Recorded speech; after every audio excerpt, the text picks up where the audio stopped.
So now let's talk about what we mean when we say authentic leadership. And there is an authentic leadership theory, and it may not be all what you think.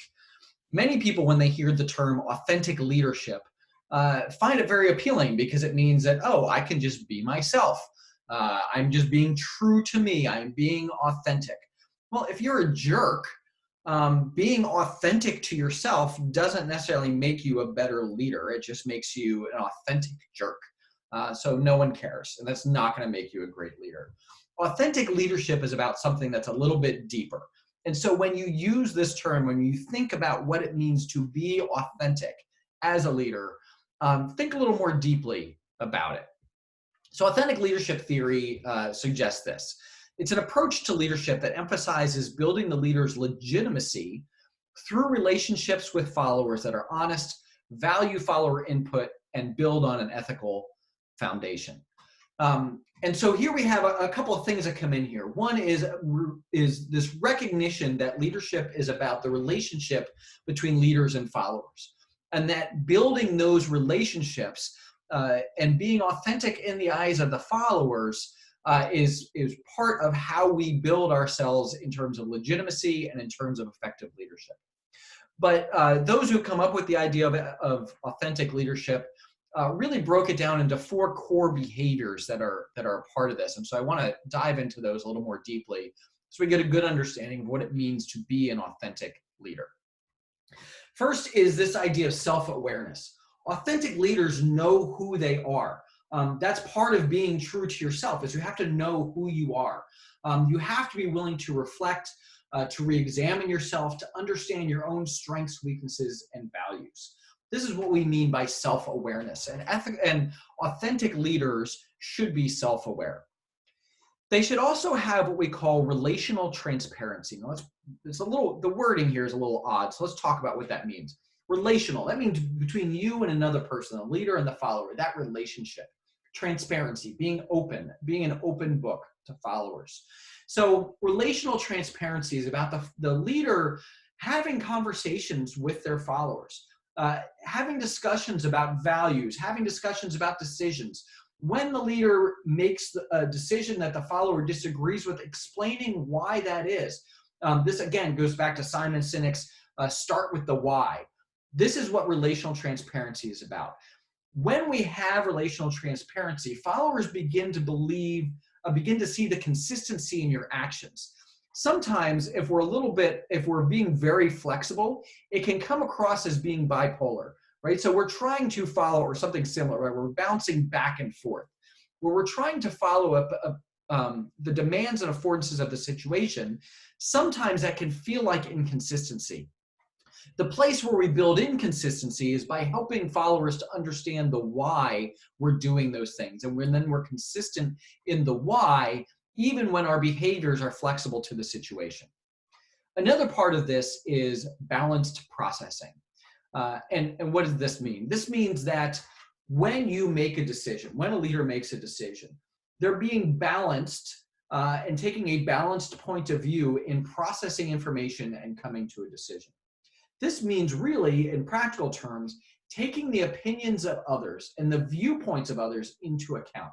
This is part of the reason that we want a diverse team, so that we can get different viewpoints coming to us. And then as a leader, it's incumbent upon us to seek out and accept those viewpoints, not to seek out other people's points of view just so you can shoot them down in favor of your own idea, but to genuinely consider what other people are bringing to you and to open that up. This is why for an authentic leader, leadership becomes a shared experience in which the titular leader, insists on leadership behaviors and leadership inputs from a diverse team. This is going to bring about better decision-making and better outcomes overall. So when we talk about balanced processing, what we're really talking about there is taking others' viewpoints into account in a genuine and open way, genuinely considering those viewpoints and incorporating them into decisions. The final piece of authentic leadership is the idea of an internalized moral perspective. Now, interestingly, one of the criticisms of many of our other theories, in particular transformational leadership theory, is the idea that it doesn't have this moral or ethical component. And so when we think about authentic leadership, the people who came up with this said, there really does need to be this moral or ethical component, that in reality, a leader who is true to an immoral compass actually can't be authentic to that. And it also gets this idea of having an internal code to which you are true. And so when we're being self-aware, knowing what your code and values are, and then being true to those values allows you to be relationally transparent and allows you to balance, in a balanced way, process information brought to you by others and still maintaining true to that core perspective. To me, this is some of the value of authentic leadership theory.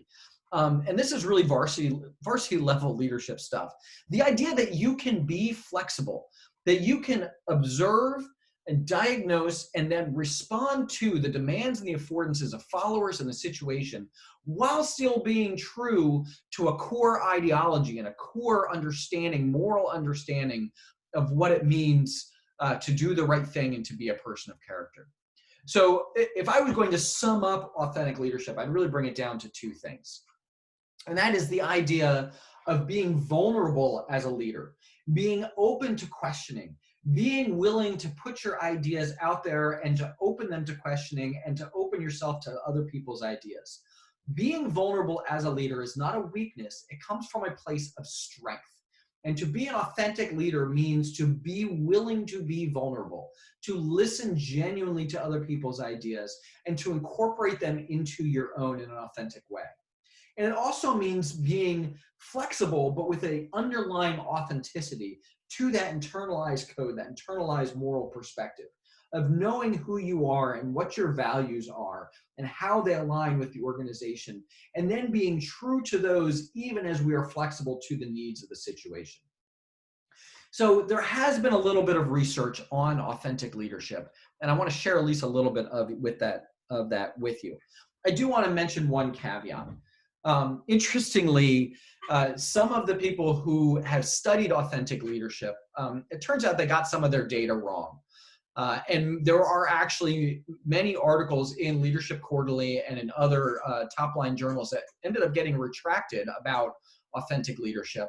And it had a lot to do with statistical methods that were obscure and maybe left out, maybe on purpose, not on purpose. I think the world may never know. But certainly it raised a lot of questions. And so in the world of leadership scholars, sometimes we look at authentic leadership theory a little bit askance because of those.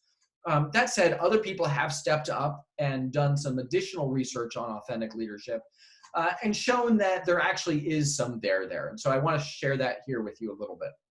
So if we talk about personal things that bring about authentic leadership, again, self-knowledge and self-consistency are going to be part of the things that then lead us to being authentic leaders. Some of the outcomes of authentic leadership include, and this is a big one, predictability. Often when I talk to young leaders about what it means to be a good leader, they talk about consistency and the importance of having consistency from their leaders. And this gets to this point of predictability. Authentic leadership helps you to be consistent to that internal moral code while at the same time being flexible to the demands and affordances of the situation. Additionally, authentic leadership brings about higher satisfaction with the supervisor and with the organization, a commitment to the supervisor, and people going above and beyond and putting in that extra effort. So there is some research to suggest that this approach not only just kind of makes sense to us, but we have data to back up that it is a good approach towards being a leader.